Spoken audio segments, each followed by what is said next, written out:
9/11 was an inside job. Just kidding. Anyways, what's up to my students? Welcome back to our deviance class, and this week we're going to be talking about conspiracy theories. How exciting. So, the purpose of this lecture is to really drill in those ABCs of deviance that we discussed earlier in the semester, and also it's to talk about how fun and interesting conspiracy theories can be, and just kind of some fun conspiracy theories and how they originated. So to start, we're going to talk about our ABCs of deviance. We're going to talk about our deviant attitudes and beliefs in contrast to deviant behaviors. So if you guys remember, we talked about the ABCs of deviance earlier in the semester, which are attitudes, behaviors, and characteristics. So our deviant attitudes and beliefs fall under our letter A in our ABCs of deviance for our attitudes. Deviant attitudes and beliefs are thoughts or feelings, beliefs, values that someone has that are considered to be deviant. But on the other hand, deviant behaviors are when somebody physically acts in a deviant way. So someone could have the thought of, this is a very extreme example, but somebody could have the thought of, I'm going to kill someone. And that is considered a deviant thought or belief, but it is not considered a deviant behavior until they act upon this deviant thought or belief.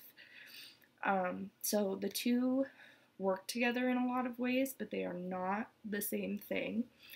A person can hold deviant thoughts and beliefs without acting out on those thoughts or beliefs, and similarly, deviant thoughts and beliefs can also be the thing that often leads to deviant actions or behaviors, because most of the time when we make a decision to do something, that's a thought process that we go through. We decide that that's something we're going to do. It's usually not just muscle memory to punch someone in the face for saying hello to you, but if you plan that out, then it works as your deviant behavior, your deviant thought that turned into a deviant behavior. Now, for the fun stuff, conspiracy theories. So, what is a conspiracy theory? From our textbook, a conspiracy theory includes 4 things. This is kind of going to be a long quote, but I feel like it explains it pretty well and gives you an idea of what needs to be there in order for something to be considered a conspiracy theory. So first, conspiracies involve treachery. Perpetrators are up to no good. They intend to inflict harm on good, decent people. Their actions are criminal, or at the very least, extremely unethical. So it is something that was planned out purposefully to harm people. It was not just a random occurrence, it was something that was thoughtfully planned out specifically in order to harm a certain group of people. Second, the actions of these perpetrators are secret, hidden, clandestine. They cover their tracks so well that the rest of us have a hard time figuring out what they're up to. So it's a secret. It's something that we can't prove, we can't disprove, deny. Third, they're organized, so well organized that even some persons in very high places are in on the plot pulling strings. So, like I started out this lecture with, 9/11 was an inside job. There is a conspiracy theory that President Bush had something to do with the 9/11 attacks. So a person very high up is pulling the strings and is in on this secret that was supposed to hurt people. And fourth, it is necessary for decent people to expose the nefarious doings of these schemers to protect that which is true, virtuous, and good.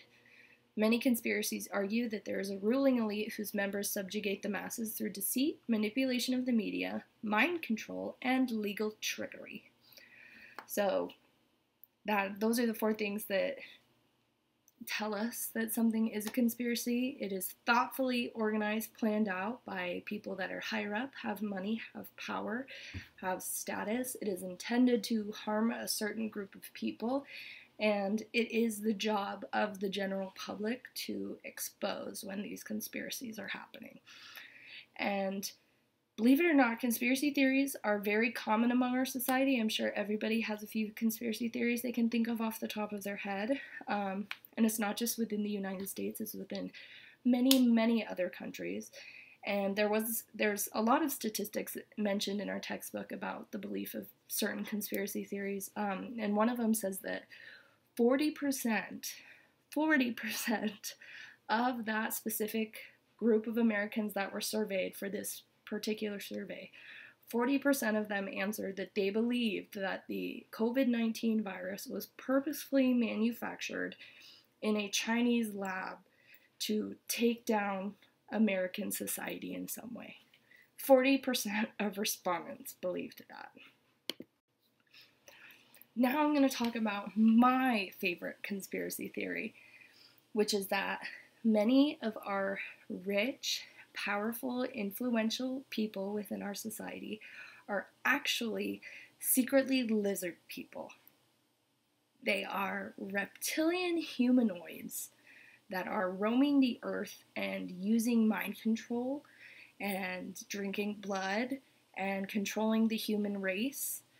And maybe that our influential people are lizard people, or at least that they're related to past influential lizard people that we've had in the past. This is from a Wikipedia page. I do not urge you guys to use Wikipedia for facts, but as you can assume, there's not a lot of scholarly articles about lizard people going around right now. But this is from the Wikipedia page.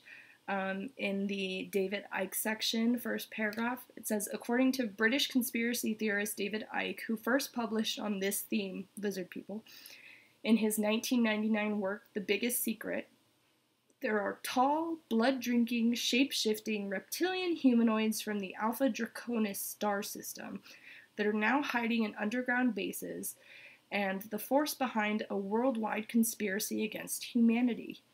He contends that most of the world's ancient and modern leaders are related to these reptilians, including the Merovingian dynasty, the Rothschilds, the Bush family, and the British royal family. There's a historian named Edward Guimont, and he believes that those ideas from David Icke actually originated from earlier historical legends that came during the time period that Africa was being colonized.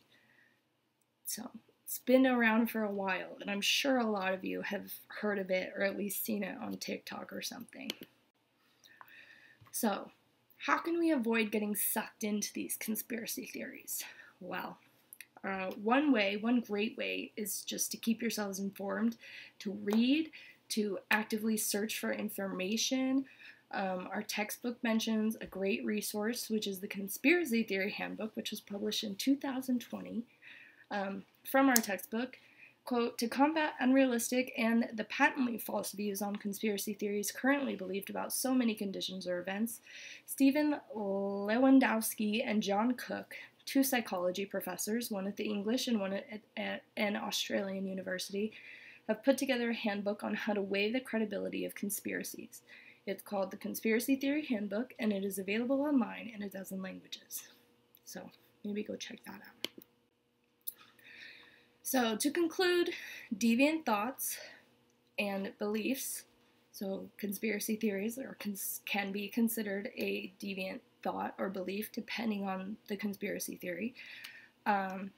Those are very different than deviant behaviors, which are things that are physically being acted upon, but they can often be correlated.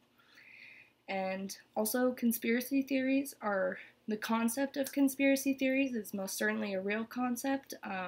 We can obviously see that through talking to other people. It's a very real concept within our society and many others. though the legitimacy of some of those conspiracy theories can't actually be solidly proven or disproven, so we all need to stay informed and stay away from blood-sucking lizard people. See you next week.